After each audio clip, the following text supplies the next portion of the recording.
Hello good morning students. Rajiv Gurukul में आप लोग का स्वागत है स्टूडेंट्स। आज ऐसा चीज़ बताएंगे जो आपको सबको ज़रूरत पड़ेगा। ये कोई भी क्लास का स्टूडेंट है उसके लिए बेनिफिट है कि किसी भी एलिमेंट का यदि एटॉमिक नंबर मेरे को याद है तो एटॉमिक मास कैसे निकालेंगे। इसका मतलब सीधी भाषा में समझिए स्टूडेंट कि किसी भी एलिमेंट का यदि परमाणु संख्या पता है तो उसका परमाणु द्रव्यमान कैसे निकालेंगे। तो हम कुछ कॉन्सेप्ट बताएंगे, उसी कॉन्सेप्ट पर आधारित कुछ लॉजिक लगाएंगे और उस प्रॉब्लम को क्या करेंगे स्टूडेंट सॉल्व करेंगे। तो आप वीडियो को एंड तक देखिए, आपको बहुत मजा आएगा। तो आप समझने का कोशिश करो। आप चुटकी में क्या करोगे, परमाणु संख्या यदि पता रहेगा तो परमाणु द्रव्यमान आप इजी वे में क्या कर सकते हो स्टूडेंट, निकाल सकते हो। यदि आपको याद भी नहीं है, यदि उसका एटॉमिक नंबर आपको याद है तो आप चुटकी में क्या कर सकते हो, उसको निकाल सकते हो कॉन्सेप्ट लगा के। तो वीडियो को देखते जाइए स्टूडेंट, आप नोट्स बनाते जाइए। हम क्या क्या टॉपिक पर क्या क्या हम कॉन्सेप्ट बता रहे हैं। तो तत्वों का परमाणु द्रव्यमान मतलब किसी भी एलिमेंट का एटॉमिक मास आप कैसे फाइंड आउट करोगे, निकालने का ट्रिक मतलब निकालने का कुछ कॉन्सेप्ट है, उस ट्रिक से ही क्या करेंगे स्टूडेंट, निकालेंगे। तो चलो स्टूडेंट, अब देखो ये आपका क्या है, इधर वाला जो कॉलम है वो आपका क्या है, एलिमेंट है। एलिमेंट को क्या बोलते हैं स्टूडेंट, तत्व बोलते हैं। परमाणु संख्या को इंग्लिश में बोलते हैं एटॉमिक नंबर। उसको नोटिफिकेशन करते हैं स्टूडेंट जेड से। और आपका यह परमाणु द्रव्यमान को हम लोग नोटिफिकेशन करते हैं स्टूडेंट एटॉमिक मास से। उसी को हम लोग लिखते हैं कैपिटल ए से। तो आपसे पूछेगा कंपटीशन एग्जाम में कि एटॉमिक नंबर का सिंबल क्या होता है, तो आपको बोलना है कैपिटल जेड। उसके बाद आपसे पूछेगा एटॉमिक मास का सिंबल क्या होता है, तो बोलना है कैपिटल ए। चलो अब देखो स्टूडेंट, आपको एटॉमिक नंबर, आपको कुछ एलिमेंट का क्या करना हो, याद रखना होगा। हम 1 से लेके 15 तक का हम कॉन्सेप्ट आज बताएंगे। उसके बाद नेक्स्ट वीडियो में इससे आगे की ओर ले जाएंगे। अब देखो स्टूडेंट, पहला जो एलिमेंट होता है वो आपका क्या होता है, हाइड्रोजन होता है। हाइड्रोजन का जो एटॉमिक नंबर होता है वो क्या होता है, 1 होता है। हीलियम का जो एटॉमिक नंबर होता है वो आपका 2 होता है। लिथियम का जो एटॉमिक नंबर होता है स्टूडेंट वो आपका क्या होता है, 3 होता है। बेरिलियम का जो एटॉमिक नंबर होता है वो क्या होता है, आपका 4 होता है। बोरोन का जो एटॉमिक नंबर होता है वो क्या होता है, आपका 5 होता है। कार्बन का जो एटॉमिक नंबर होता है वो क्या होता है, 6 होता है। नाइट्रोजन का जो एटॉमिक नंबर होता है स्टूडेंट वो क्या होता है, 7 होता है। ऑक्सीजन का जो एटॉमिक नंबर होता है वो क्या होता है, 8 होता है। फ्लोरीन का जो एटॉमिक नंबर होता है वो क्या होता है स्टूडेंट, 9 होता है। नियोन का जो एटॉमिक नंबर होता है वो क्या होता है, 10 होता है। सोडियम का आपका क्या होता है, एटॉमिक नंबर 11 होता है। मैग्नीशियम का क्या होता है स्टूडेंट, 12 होता है। एल्युमिनियम का क्या होता है, 13 होता है। सिलिकॉन क्या होता है, 14 होता है। और फास्फोरस का क्या होता है स्टूडेंट, 15 होता है। तो इस तरह करके हम लोग क्या करेंगे, एटॉमिक नंबर को याद रख लेंगे। तो आपको याद रखना है कि हाइड्रोजन का क्या है, 1 है। चलो हीलियम का क्या है, 2 है। अब देखते हैं स्टूडेंट कि आपका परमाणु द्रव्यमान मतलब एटॉमिक मास निकालने का क्या ट्रिक है। यदि आप इसको याद रख लेते हो, एटॉमिक नंबर को मतलब परमाणु संख्या को यदि याद रख लेते हो तो एटॉमिक मास कैसे निकालेंगे। तो कुछ फॉर्मूला है स्टूडेंट, उस फॉर्मूले पर हम फोकस करते हैं। यदि आपका परमाणु द्रव्यमान निकालना है और यदि आपका परमाणु संख्या, इसका फॉर्मूला होगा परमाणु संख्या मल्टीप्लाई 2। मतलब जितना एटॉमिक नंबर है उसको क्या करना है, 2 से क्या करना है, गुना करना है। और 2 से गुना करके प्लस क्या लिखना है, 1 लिखना है। ये किस सिचुएशन में लिखना है, जब आपका एटॉमिक नंबर क्या हो, विषम हो मतलब ऑड हो। जब आपका एटॉमिक नंबर, जैसे लिथियम क्या है, ऑड है, तो लिथियम में क्या करेंगे, यही फॉर्मूला का यूज करेंगे। क्योंकि लिथियम में आपका क्या है, एटॉमिक नंबर की संख्या जो है ऑड है, तो ऑड वाले में ऑड का फॉर्मूला लगाएंगे। ये वाला स्टूडेंट ये आपका क्या है, ऑड का फॉर्मूला है। यदि आपका एटॉमिक नंबर क्या रहे, ऑड रहे, तब लगाएंगे। और यदि आपका एटॉमिक नंबर इवन रहे तब स्टूडेंट आपको फॉर्मूला क्या लगाना है, जैसे आपका ये बेरिलियम, ये क्या इवन है, तो इसमें हम लोग क्या स्टूडेंट क्या लगाएंगे, तो आपको परमाणु संख्या गुना क्या करना, 2 करना। इसका मतलब है सीधी भाषा में समझना है, ये बहुत ही इंपॉर्टेंट फॉर्मूला है। इसमें क्या करना, परमाणु संख्या गुना 2 प्लस 1 किस में, विषम संख्या में। और आपका परमाणु द्रव्यमान इज इक्वल टू परमाणु संख्या गुना 2, ये किस में, सम संख्या में। चलो स्टूडेंट, अब कुछ आपका एक्सप्रेशन केस होगा, कुछ अपवाद होगा। तो अपवाद को हम लोग क्या कर लेंगे, याद कर लेंगे। ज्यादा अपवाद नहीं रहता, एक आध को अपवाद होगा तो उसको क्या करना, याद करना। बट मेजोरिटी को देखना है कि मेजोरिटी में कौन सा कॉन्सेप्ट लग रहा है। तो आप माइनॉरिटी के चलते मेजोरिटी को छोड़ नहीं सकते हो। इसका मतलब है एक आध को यदि अपवाद होगा, एक आध में यदि ये फॉर्मूला एप्लीकेबल नहीं होगा तो उसको क्या कर लेंगे स्टूडेंट, याद रख लेंगे, ठीक है। बट मेजोरिटी में क्या होगा, ये फॉर्मूला यूज होगा। अब देखो हम फॉर्मूला को कैसे यूज करते हैं, ध्यान दो।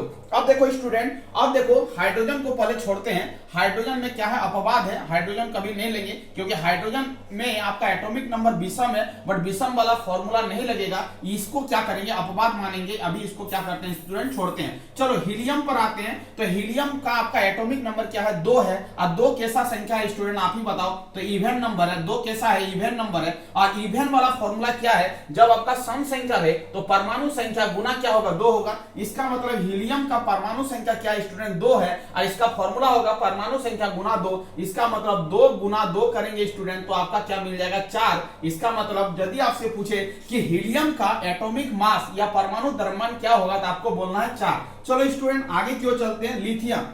अब देखो लिथियम क्या है, 3 है, तो 3 कैसा नंबर है तो आप ही बताओ, ऑड नंबर है, तो ऑड वाला फॉर्मूला लगाएंगे। तो ऑड वाला में क्या है, परमाणु संख्या गुना 2 प्लस 1। तो परमाणु संख्या क्या है आपका स्टूडेंट, आप ही बताओ, तो 3, और फॉर्मूला क्या होता है गुना 2, और फॉर्मूला विषम यदि रहेगा तो क्या होगा 1, 3 दुगने 6 और प्लस 1 क्या हो जाएगा, 7 हो जाएगा। इसका मतलब इसका एटॉमिक मास या परमाणु द्रव्यमान क्या होगा स्टूडेंट, 7 होगा। चलो आगे की ओर चलते हैं, बेरिलियम। बेरिलियम में स्टूडेंट क्या है आपका 4 है, और 4 कैसा नंबर है आप ही बताओ, तो इवन नंबर है। तो इवन का फॉर्मूला आपका क्या होगा, तो इवन का फॉर्मूला होगा परमाणु संख्या गुना क्या होगा, 2 होगा। सीधी भाषा में याद रखो, 4 गुना क्या करेंगे 2, तो आपका हो जाएगा 8। तो इसको क्या करेंगे स्टूडेंट, 8 करेंगे। चलो बोरोन क्या है, अपवाद है, बोरोन को भी छोड़ते हैं, बोरोन को छोड़ेंगे अभी कार्बन को देखते हैं। कार्बन कैसा संख्या है आपका, इवन नंबर है। तो स्टूडेंट आप क्या करोगे, यहां पर इवन लिखोगे, और इवन लिखने के बाद इवन का फॉर्मूला क्या होता है, परमाणु संख्या गुना क्या होता है 2। इसका मतलब 6 गुना 2 आपका हो जाएगा स्टूडेंट 12। तो इसी तरह करके हम लोग फॉर्मूला लगा के क्या करेंगे स्टूडेंट, याद रखेंगे। अब नाइट्रोजन क्या है, अपवाद है स्टूडेंट, तो नाइट्रोजन को भी छोड़ते हैं, आगे की ओर चलते हैं। ऑक्सीजन।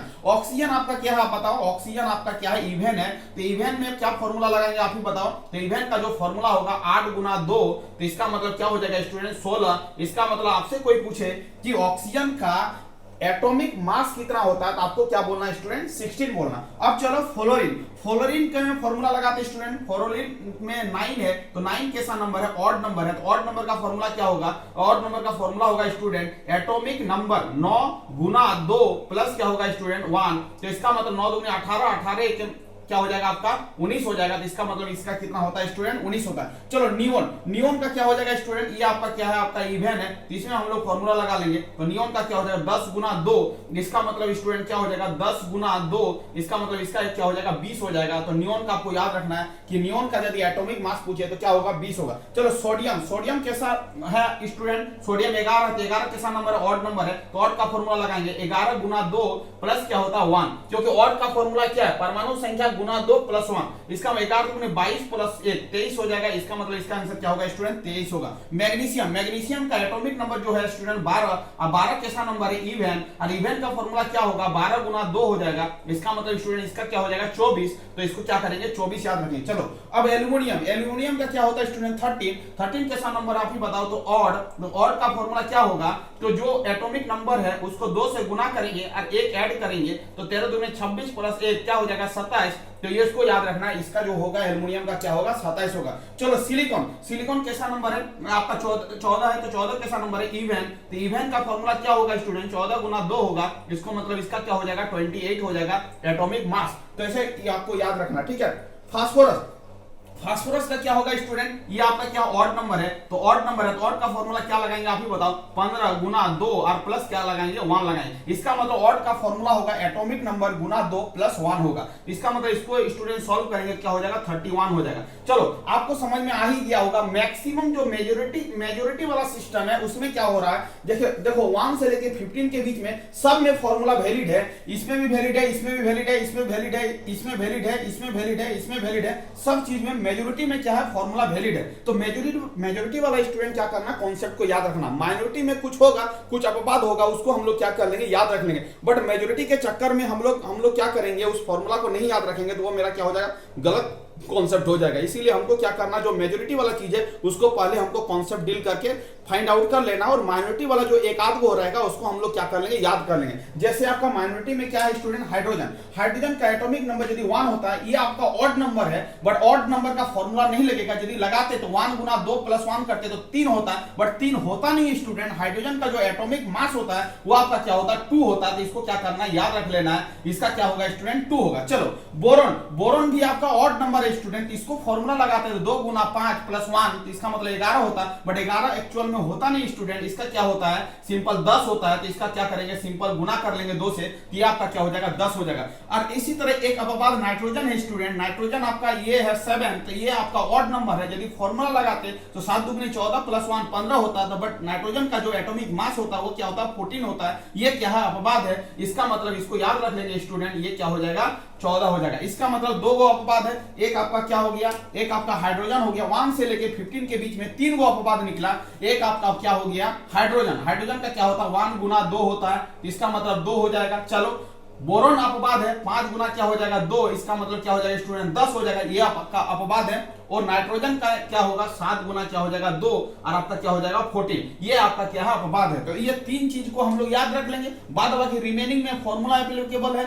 फॉर्मूला को लगा के स्टूडेंट हम क्या कर सकते हैं उसका एटॉमिक मास को निकाल सकते हैं। तो आपका ये टेक्निक बहुत ही यूजफुल होगा स्टूडेंट, यदि आप एटॉमिक नंबर जानते हो और एटॉमिक मास आपको पता नहीं है तो आप एटॉमिक मास निकाल सकते हो, एक शर्ते बशर्ते 2 फॉर्मूला को याद रखना है। यदि आपका इवन रहे एटॉमिक नंबर तो आपको क्या करना है, एटॉमिक मास निकालने के लिए इवन रहे तो 2 गुना क्या करना है उस एटॉमिक मास से क्या करना मल्टीप्लाई कर लेना है, यदि आपका एटॉमिक नंबर जो हो इवन हो। तो इवन वाला फॉर्मूला हो गया नीचे वाला और ऑड वाला फॉर्मूला हो गया आपका ऊपर वाला। यदि परमाणु द्रव्यमान या एटॉमिक मास निकालने के लिए बोले तो परमाणु संख्या गुना 2 प्लस क्या होगा 1 होगा। तो ये आपका रामबाण फॉर्मूला है स्टूडेंट, इससे हम लोग क्या करेंगे सभी एटॉमिक मास को क्या करेंगे कैलकुलेट करके निकाल लेंगे। तो थैंक यू स्टूडेंट्स, वीडियो के यहाँ पर एंड करते हैं। यदि आप चैनल में नए आए तो चैनल को क्या करना है स्टूडेंट सब्सक्राइब कर लेना, इस तरह का मजेदार टेक्निक हम अपने वीडियो में अपलोड करेंगे। Thank you student, Vande Mataram.